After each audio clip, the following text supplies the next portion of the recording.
Imagine stepping back in time to the year 1975, to the island of Okinawa in southern Japan. A young cardiologist named Makoto Suzuki, freshly trained in Tokyo and grounded in modern medical expectations, receives an unusual phone call from a colleague working in a rural village. The voice on the other end sounds almost incredulous.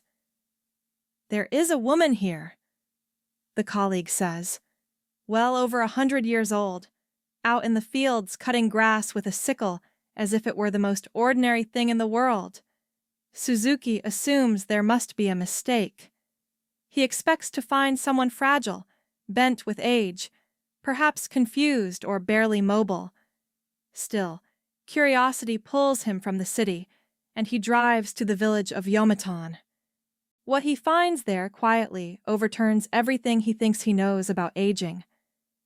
The woman he meets is not frail. She is alert, strong, and moving with ease. She does not consider herself exceptional. To her, this level of vitality is simply life as she has always known it. That encounter becomes a turning point. It ignites a 5-decade investigation that will eventually reveal biological secrets that exist inside your body at this very moment. Mechanisms that, when understood and respected, have the potential to extend not just lifespan, but the quality of life itself. What makes this story even more remarkable is that while Suzuki is documenting these extraordinary elders in Okinawa, another scientist in Japan is making a discovery that will reshape modern biology. In a seemingly unrelated laboratory, Yoshinori Osumi is uncovering a fundamental process that earns him the Nobel Prize years later. He discovers that within every cell of the human body exist microscopic systems responsible for cleanup, recycling, and renewal. These systems can dismantle damaged components, eliminate dysfunctional cells, suppress cancer development, improve metabolic efficiency, and slow the biological processes associated with aging. Yet, there is a catch. These cellular systems only activate under very specific conditions, and most people, without realizing it, suppress them every single day through habits that appear completely normal. Today, I want to guide you through how these Japanese scientists uncovered the code behind cellular regeneration, and, more importantly, how you can begin activating this dormant potential starting tonight. To understand how powerful this discovery is, we need to return to a quiet laboratory moment that changed one scientist's life forever. In 1988, Yoshinori Osumi is peering through a microscope, studying yeast cells. For months, he has been pursuing a question that many of his peers dismiss as trivial. Why do cells sometimes appear to digest parts of themselves? Other researchers wave it off as mere waste disposal, nothing worthy of serious attention. But Osumi senses something deeper at work. He engineers yeast cells with specific genetic traits and deliberately deprives them of nutrients. What unfolds under the microscope is astonishing. He observes previously unseen structures forming inside the cells, moving deliberately, enclosing damaged components, and breaking them down into reusable parts. It looks almost alive, like tiny Pac-Man figures consuming cellular debris. What Osumi has identified is autophagy, a word that literally means self-eating. Far from being destructive, this process is one of the body's most powerful repair and anti-aging mechanisms. Autophagy does not merely take out the trash, it functions like a highly skilled renovation crew, tearing down weakened structures and rebuilding them stronger and more efficient than before. The scientific community is stunned. This is evidence that the body possesses an intrinsic renewal system, a biological fountain of youth embedded in every cell. But Osumi quickly realizes a critical limitation. Autophagy only turns on when the body perceives scarcity. It activates during periods of fasting, restraint, and metabolic stress. Unknowingly, the elderly residents of Okinawa have been triggering this process for most of their lives. Back in Okinawa, Suzuki cannot stop thinking about the woman in the fields. He begins visiting more elders across the island, conducting interviews, observing daily routines, and collecting clinical data. What emerges contradicts nearly every assumption about aging. These individuals are not merely living longer, They are remaining active, independent, and mentally sharp deep into old age. People in their 90s are still farming. Those past 100 still dance at festivals. Their arteries are cleaner than those of many middle-aged adults. Cancer rates are astonishingly low. Cognitive decline is rare. There is no single pill or medical intervention behind this phenomenon. Instead, Suzuki identifies a simple practice repeated daily, almost unconsciously. The elders follow an ancient Confucian guideline known as Hara Hachibu. Before eating, they remind themselves to stop when they are about 80% full. Not stuffed, not heavy, simply content. This small pause, practiced meal after meal, creates the exact physiological conditions required to activate autophagy. Their bodies experience just enough metabolic stress to initiate cellular cleanup without tipping into harm. Think of your cells like a factory. When food is constantly arriving, every worker is occupied processing new materials. Maintenance is postponed, repairs are delayed, but when intake slows, a different shift begins. The cleanup crews arrive, damaged equipment is removed, systems are upgraded, efficiency improves. This is what these elders have been enabling for decades. The story deepens with another remarkable figure, Shigeaki Hinohara, a physician who becomes a living demonstration of these principles. He does not simply study longevity, he embodies it. Early in his career, Hinohara notices a pattern among his patients. Those with chronic digestive issues also suffer widespread systemic decline, poor skin quality, low energy, weakened immunity. He realizes the digestive system is not just about food, it is the command center for overall health. Hinohara develops a personal protocol rooted in simplicity. He eats lightly in the morning, minimally at midday, and saves his main meal for early evening. Crucially, he finishes eating by 6 o'clock and does not consume food again until late morning the next day. This creates a daily fasting window of roughly 16 hours. During this time, his body enters deep repair mode. The results speak for themselves. At 100, he is still seeing patients. At 102, he travels internationally to lecture. He works long days with sustained energy and clarity.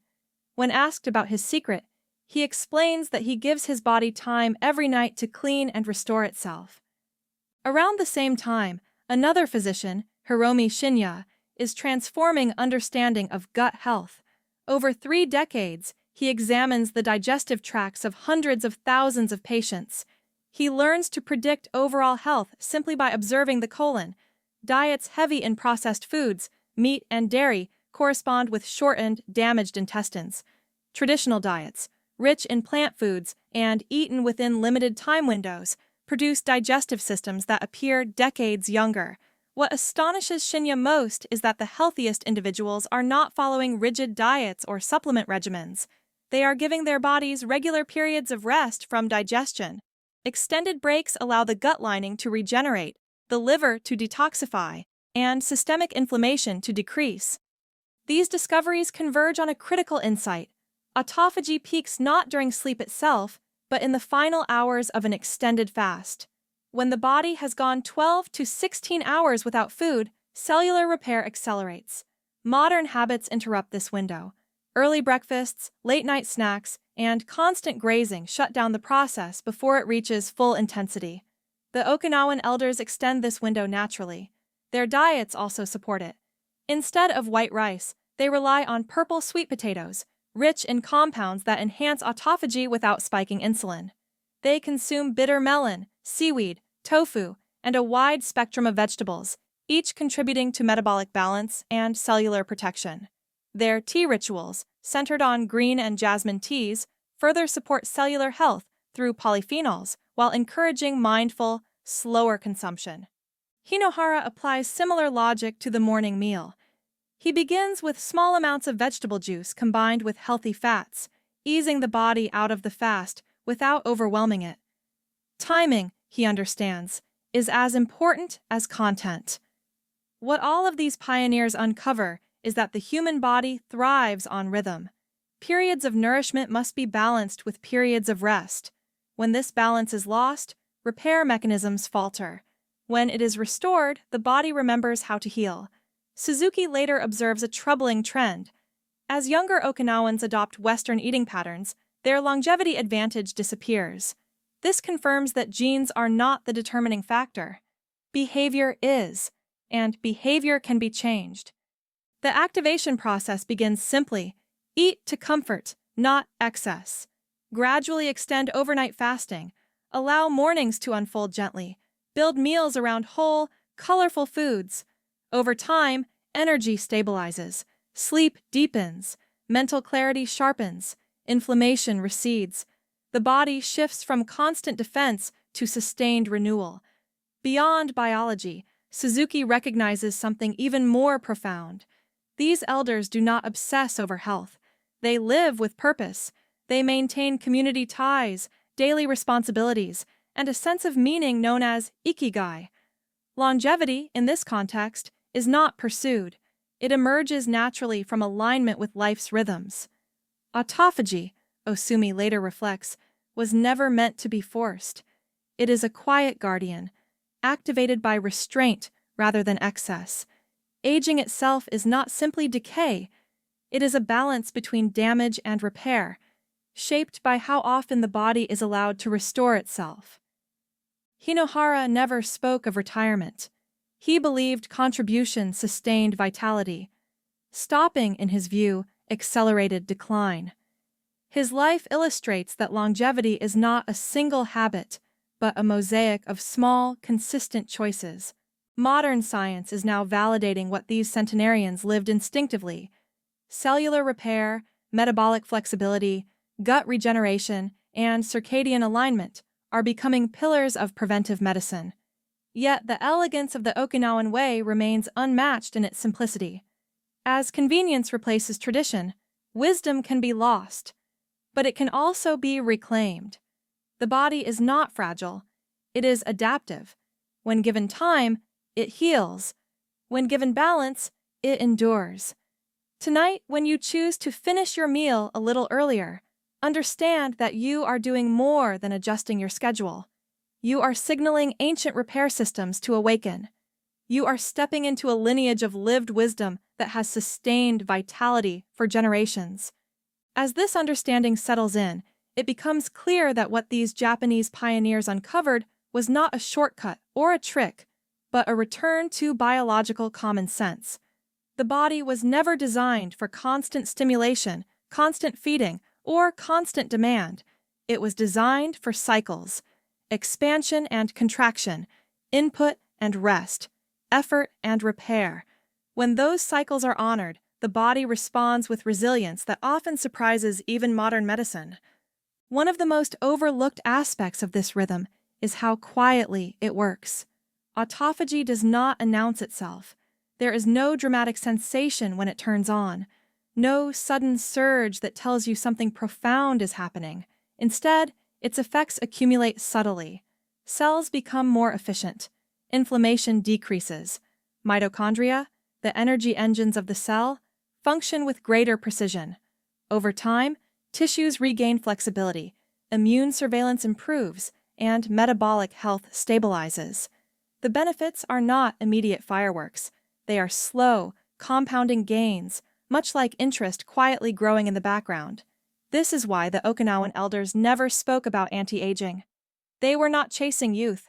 They were preserving function.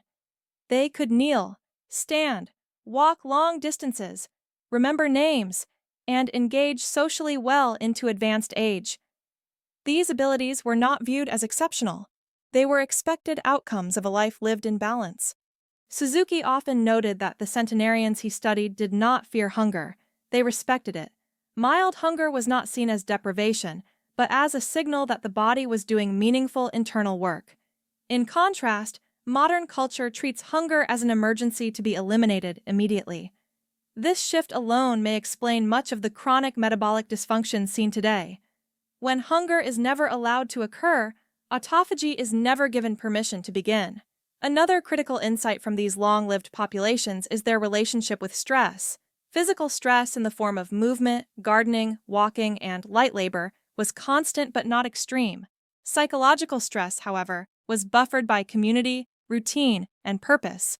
This combination created what scientists now describe as hormesis, small, manageable stressors that strengthen the system rather than overwhelm it. Autophagy itself is a hormetic response. It is activated not by comfort, but by mild challenge. The Western tendency to eliminate all discomfort may be unintentionally undermining this adaptive capacity. Climate-controlled environments, endless food availability, and sedentary lifestyles remove the very signals that keep cellular repair systems engaged. The Okinawan model reminds us that resilience is built, not protected. As researchers around the world continue to study fasting, time-restricted eating, and metabolic flexibility, they repeatedly circle back to the same conclusion. The most powerful interventions are often the simplest: not eating late, not eating constantly, eating with intention, stopping before excess, allowing the body long, uninterrupted periods to restore itself. What makes this approach sustainable is that it does not rely on willpower forever. Once the body readapts to these rhythms, hunger signals normalize. Energy becomes steadier. Cravings diminish. The system begins to cooperate instead of resist.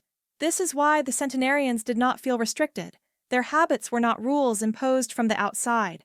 They were rhythms internalized over a lifetime. There is also an important emotional dimension to this story. Many people approach longevity from a place of fear of decline, fear of disease, fear of aging itself. The Okinawan elders approached life differently. They focused on contribution, connection, and usefulness.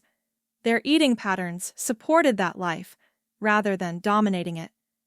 Food was nourishment, not entertainment or escape. When Suzuki reflected on his decades of work, he often emphasized that longevity emerged when people stopped trying to control the body and started listening to it. The body already knows how to repair itself. It simply needs space, time, absence of constant input. In that quiet space, profound biological intelligence takes over. Osumi's work reinforced this idea at the cellular level. Autophagy is not something you force on the body, it is something you allow. When nutrients are temporarily scarce, the cell shifts priorities. Survival becomes efficiency. Waste is removed. Damage is addressed. This process evolved over millions of years as a response to natural cycles of abundance and scarcity. Modern life has erased scarcity almost entirely, and with it, this essential repair mechanism. Hinohara's longevity demonstrated that intellectual engagement and purpose amplify these effects. Repair is not limited to the body. The brain, too, responds to challenge, learning, and novelty. His decision to continue working, teaching, and planning into his hundreds was not stubbornness. It was biological wisdom. Use preserves function. Disuse accelerates decline. Taken together, these stories form a coherent message. Longevity is not an isolated goal. It is the outcome of alignment. Alignment with biological rhythms, with meaningful activity, and with moderation. When these elements come together, aging slows not because time stops, but because repair keeps pace with damage. This is why the lessons of Okinawa matter now more than ever. They offer a counterpoint to a culture obsessed with more food, more stimulation, more interventions. The centenarians thrived on enough nourishment, enough movement, enough rest, enough purpose. As science continues to confirm these principles, the opportunity becomes clear. You do not need to wait for future breakthroughs. The mechanisms are already present within you. They respond tonight, not someday, with your next meal, with the decision to stop before excess, with the choice to let your body rest long enough to remember how to heal. If this exploration has reshaped how you think about aging, health, and your own potential for renewal, take a moment to reflect on what small change feels most natural to begin with. Transformation rarely starts with extremes. It starts with one aligned decision repeated consistently.